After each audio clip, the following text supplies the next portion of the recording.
नमस्कार दोस्तों, ज्योग्राफी की ऑनलाइन क्लास में आपका स्वागत है।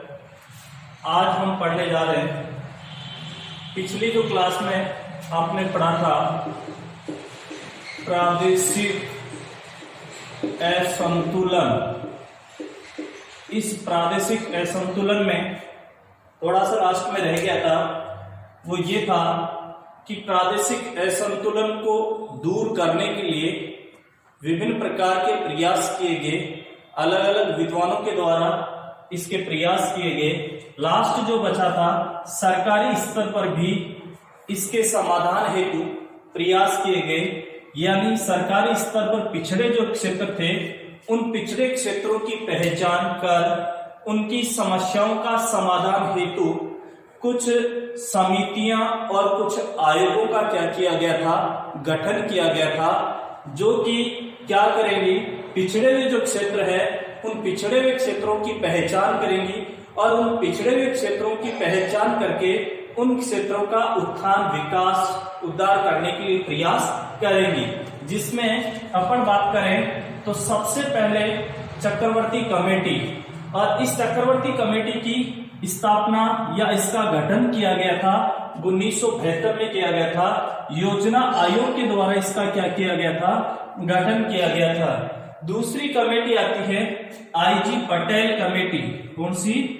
IG Patel committee. और आईजी पटेल कमेटी का गठन किया गया था 1984 में। किस राज्य के लिए किया गया था? गुजरात के लिए किया गया था। आपसे क्वेश्चन पूछा जा सकता है, आईजी पटेल कमेटी का संबंध किस राज्य से है? तो आप कहेंगे गुजरात राज्य से, जिसका गठन 1984 में किया गया, जो कि पिछड़े हुए क्षेत्रों की पहचान करने का कार्य करेगी। इसके अलावा शिव रमन कमेटी है, जिसका गठन 1978 ईस्वी में किया गया। और इसके बाद में दांडेकर फैक्ट फाइंडिंग कमेटी। कौन सा?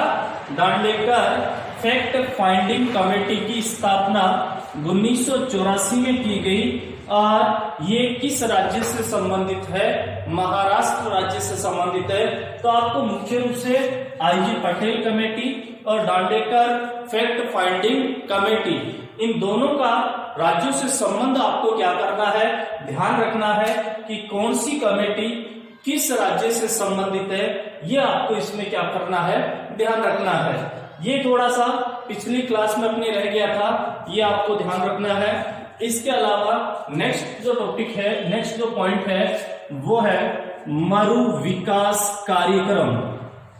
अच्छा पॉइंट है, एग्जाम में क्वेश्चन पूछने लायक है, आपको ध्यान से देखना है। मरु विकास कार्यक्रम। कौन सा? मरु विकास कार्यक्रम, जिसको डीडीपी के नाम से भी क्या किया जाता है, जाना जाता है। अर्थात अपन ये कह सकते हैं desert development programme. Desert development programme, मरु विकास कार्यक्रम। अब हम बात करें मरु विकास कार्यक्रम की, तो इस मरु विकास कार्यक्रम की जो शुरुआत है वो कब की गई? याद रखना, 1977-78 में मरु विकास कार्यक्रम की क्या की गई? शुरुआत। यानी कब शुरू किया गया इस कार्यक्रम को? 1977-78 में मरु विकास कार्यक्रम की क्या की गई? शुरुआत की गई। जब इसकी शुरुआत की गई तो अपन बात करें, ये मरु विकास कार्यक्रम देश के 7 राज्यों, देश के कितने राज्यों? 7 राज्यों के 40 जिलों के 235 विकास खंडों में, 235 विकास खंडों में मरु विकास कार्यक्रम को क्या किया गया? शुरू किया गया। यानी अपन बात करें, जब 1977-78 में मरु विकास कार्यक्रम या मरुस्थल विकास कार्यक्रम की शुरुआत की गई, तो ये 7 राज्यों में इसकी क्या की गई थी? शुरुआत की गई थी। 7 राज्यों के कितने जिलों में? 40 जिलों में इसकी शुरुआत की गई थी। और 40 जिलों की अगर बात करें तो 235 जो विकास खंड है उनमें इसकी क्या की गई? शुरुआत की गई। अगर हम बात करें इन 7 राज्यों की, इन 7 राज्यों में अपना राजस्थान भी आता है। कौन सा? राजस्थान भी आता है। तो अगर हम राजस्थान की बात करें तो राजस्थान के 16 जिले और 16 जिलों के 85 विकास खंडों में इसकी क्या की गई? शुरुआत। तो देखो, देश में बात करें तो 7 राज्यों के 40 जिलों के 235 विकास खंडों में इसकी शुरुआत की गई। इन 7 राज्यों में राजस्थान भी आता है, जिसमें राजस्थान के 16 जिलों के 85 विकास खंडों में इसकी क्या की गई है? शुरुआत की गई है। अगर हम बात करें उन 7 राज्यों की, तो आप बात करेंगे वो 7 राज्य कौन कौन से हैं? देखना, एक तो आपके आंध्र प्रदेश। कौन सा इसमें? आंध्र प्रदेश आता है। एक आता आपके कर्नाटक, फिर इसके बाद में आता है हरियाणा के बाद में आता है राजस्थान के बाद में आता है गुजरात के बाद में आता है जम्मू कश्मीर, और जम्मू कश्मीर के बाद में आता है हिमाचल प्रदेश। देखो, 1 2 3 4 5 6 और 7 इस प्रकार से, यानी मरु विकास कार्यक्रम की बात करेंगे तो मरु विकास कार्यक्रम इन 7 राज्यों में क्या किया गया? प्रारंभ किया गया। आंध्र प्रदेश है, कर्नाटक है, हरियाणा है, राजस्थान है, गुजरात है, जम्मू कश्मीर और हिमाचल प्रदेश। इन 7 राज्यों में मरु विकास कार्यक्रम की क्या की गई? शुरुआत की गई। और अगर अपन बात करें इस मरु विकास कार्यक्रम के ऊपर जो पैसा खर्च किया जाता है अगर उसकी बात करें तो उसका लगभग सारा पैसा किसके द्वारा खर्च किया जा रहा है? केंद्र सरकार के द्वारा खर्च किया जा रहा है। अगर हम बात करें उष्ण कटिबंधीय क्षेत्रों की, तो उष्ण कटिबंधीय क्षेत्रों की बात करें तो वहां पर उष्ण क्षेत्रों में, उष्ण मरुस्थलीय क्षेत्रों की बात करें तो उष्ण मरुस्थलीय क्षेत्रों में लगभग 75% जो पैसा है वो कौन वहन कर रहा है? केंद्र सरकार क्या कर रही है? वहन कर रही है। इस प्रकार से अपन ये कह सकते हैं कि मरु विकास कार्यक्रम में जो पैसा खर्च किया जा रहा है वो सारा का सारा पैसा किसके द्वारा किया जा रहा है?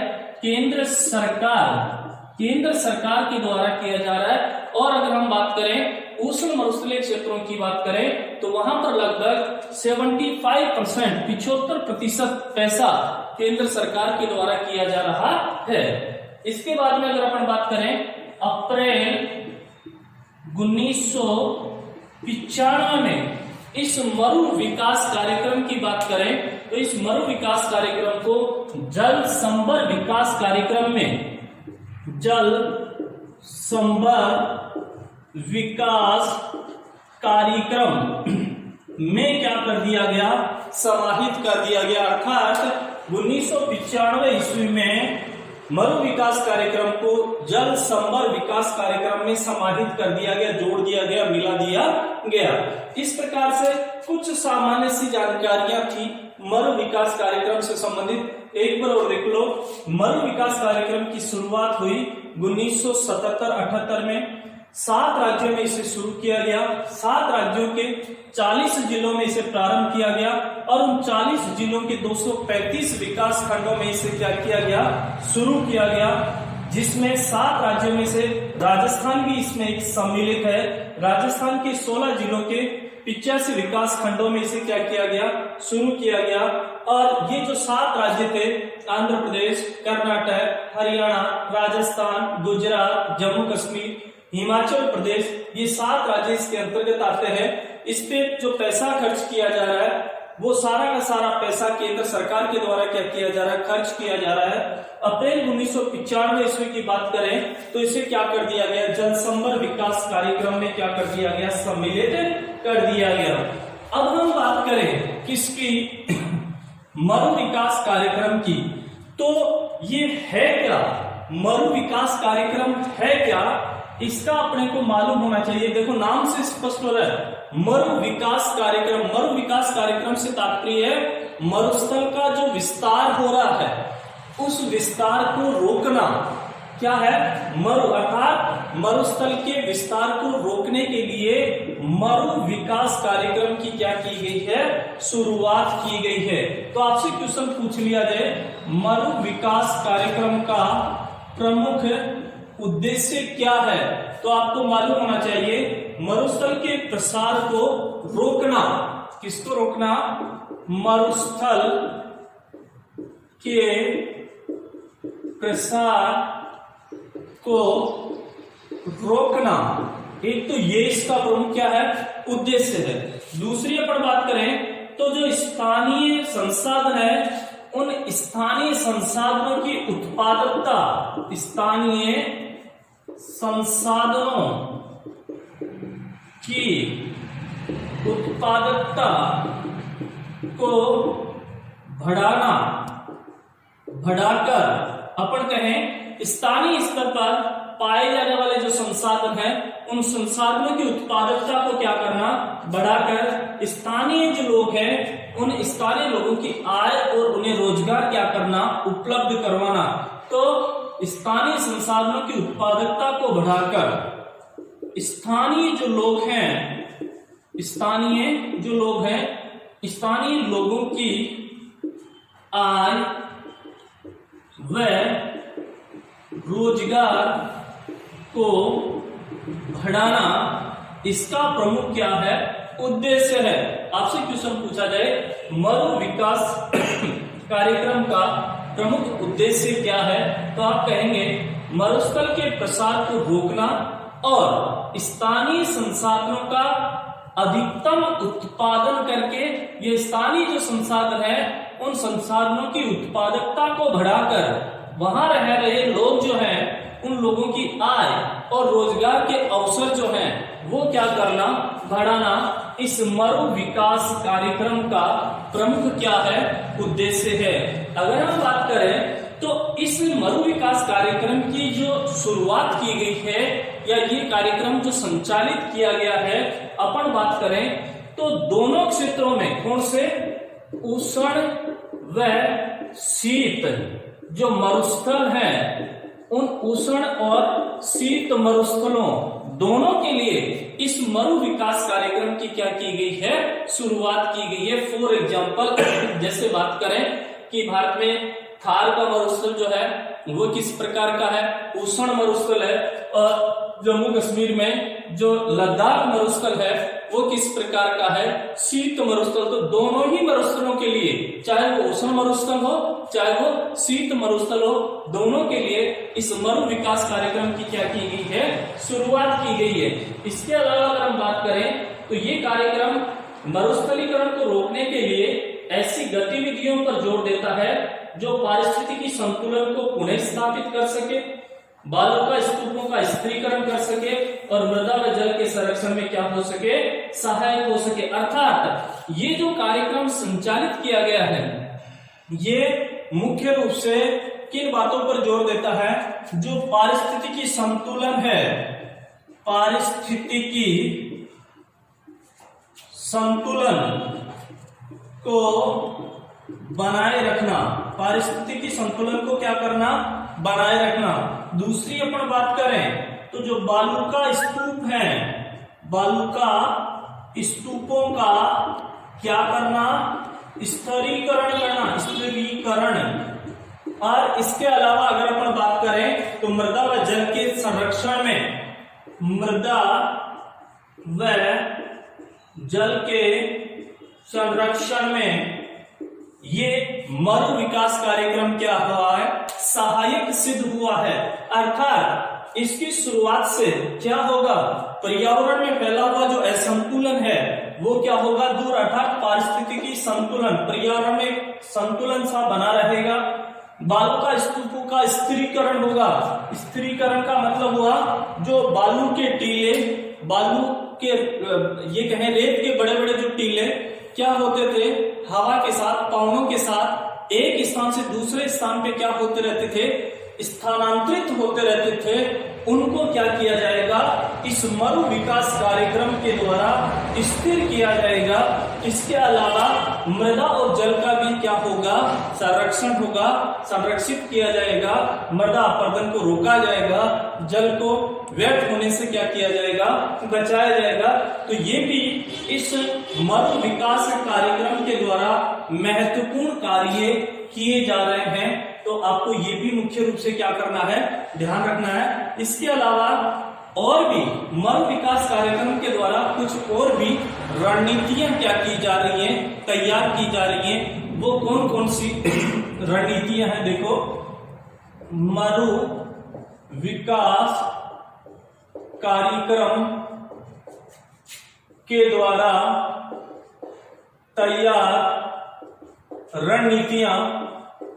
रणनीतियां कौन कौन सी वो रणनीतियां हैं जो कि मरु विकास कार्यक्रम के द्वारा क्या की जा रही हैं, संचालित की जा रही हैं।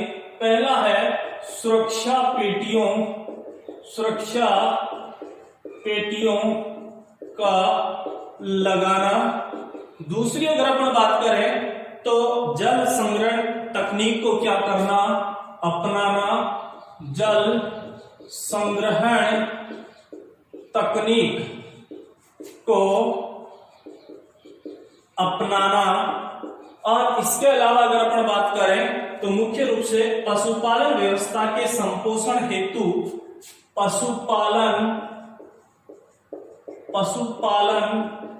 व्यवस्था के संपोषण हेतु किसका विकास करना, चारागाहों का विकास करना। यानी अगर हम बात करें तो मरु विकास कार्यक्रम के द्वारा कुछ रणनीतियां तय की जा रही हैं। कौन कौन सी ऐसी रणनीतियां तय की जा रही हैं? एक तो अपन बात करें सुरक्षा पेटियों को क्या करना, लगाना। अर्थात अपन ये कह सकते हैं कि जो मरुस्थल का प्रसार हो रहा है, मरुस्थल का जो विस्तार हो रहा है, उस विस्तार को कैसे रोका जाए, उसके लिए अगर अपन बात करें तो मरुस्थलीय क्षेत्रों में कंटीली झाड़ियां लगाकर, पेड़ पौधे लगाकर एक पंक्तिबद्ध रूप में, अर्थात एक श्रृंखलाबद्ध, एक पंक्तिबद्ध रूप में क्या किया जाए, पेड़ पौधे और कंटीली झाड़ियां लगाकर उन मरुस्थलों के प्रसार को क्या किया जा सकता है, रोका जा सकता है। इसके अलावा मरुस्थलों में जल को संग्रहित करने के लिए क्या की जानी चाहिए, आवश्यक जो टेक्नोलॉजी है, तकनीक है, वो क्या की जानी चाहिए, अपनाई जानी चाहिए। इसके अलावा बात करें तो जो पशुपालन व्यवस्था है, उस पशुपालन व्यवस्था के लिए, अब जब मरुस्थलीय क्षेत्र है, अगर वहां पे क्या किया जाए, पशुओं को पाला जाए, तो उसके लिए उनके संपोषण हेतु क्या किया जाना चाहिए, उन मरुस्थलीय क्षेत्रों में चारागाहों का भी क्या किया जाना चाहिए, विकास किया जाना चाहिए। तो ये मुख्य कुछ रणनीतियां हैं जो कि इस मरु विकास कार्यक्रम के तहत क्या की जा रही हैं, तैयार की जा रही हैं। और अगर हम बात करें तो ये उष्ण मरुस्थल जो खार का मरुस्थल हो गया। इसके बाद में अगर बात करें तो शीत मरुस्थल की बात करें तो शीत मरुस्थल कहां पे है, जम्मू कश्मीर के लद्दाख में। कौन सा मरुस्थल है, लद्दाख में शीत मरुस्थल है। तो यहां पे क्या किया जा रहा है, कृषि और पशुपालन के विकास हेतु क्या किया जा रहा है, जोर दिया जा रहा है। अर्थात जो उष्ण मरुस्थल है उसी प्रकार से जो शीत मरुस्थल है, उन शीत मरुस्थलों में भी कृषि को और पशुपालन को बढ़ावा देने के लिए मरु विकास कार्यक्रम के द्वारा क्या किए जा रहे हैं, प्रयास किए जा रहे हैं। तो ये संक्षिप्त में अपन कहें तो मरु विकास कार्यक्रम था। नेक्स्ट क्लास में अपन जनजातीय विकास कार्यक्रम और जो पर्वतीय विकास कार्यक्रम है वो पढ़ेंगे। इसके बाद में ये लेसन क्या होगा, कंप्लीट होगा। धन्यवाद।